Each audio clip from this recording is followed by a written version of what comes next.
Hey everybody, welcome back to 19 Real Estate Questions during COVID-19. I'm Janet Spisak with Keller Williams North Sound. I'm in a kind of an echoey room. I'm in a new build, getting ready to do a virtual open house, which leads me to the next question I'm going to answer today. And that is, how do I buy a house virtually? Like, how do I even do this if I don't go into a house? And things have loosened up a little bit. So while this is pertinent, it isn't as pertinent as it was a few months ago. But interesting that you should ask that today, because this week I have two closings that are with clients who have never walked through the property.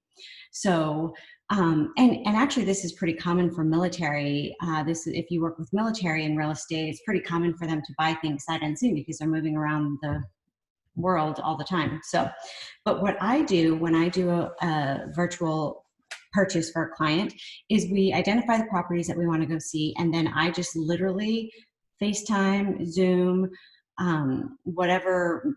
We've done it on Facebook Messenger, where you can video on Facebook. We just walk through the properties, we evaluate it. I can look at everything really carefully. If they say, hey, look in that corner over there, what is that? You know, I can move to spaces that they couldn't necessarily see in a 360 one of those 360 tours, or even a virtual open house for that matter. So we identify the property. When we decide we like the property, then we negotiate a contract. And I know how to write contracts so that it get accepted even in multiple offer situations, which is great. And then we go through the inspection process once we get accepted.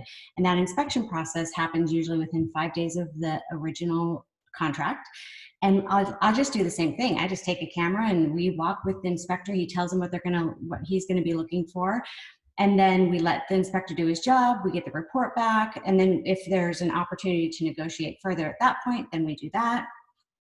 And then we just keep communicating. Anything that comes up, we communicate. And so you kind of feel like you're here anyway, because there's so much conversation.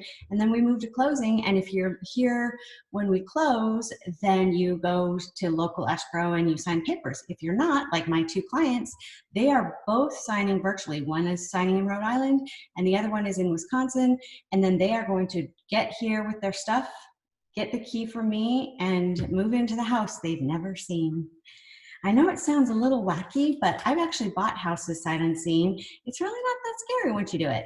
And if you have a good partner like myself in your corner, then it should go smoothly, and you should be getting, when you get there, it should be familiar and it should feel like the place that you think you're getting. So that's how you buy a house virtually. Thanks for stopping by. I will see you next time. Meanwhile, be safe, stay calm. This too shall pass. I will talk to you soon. Thanks.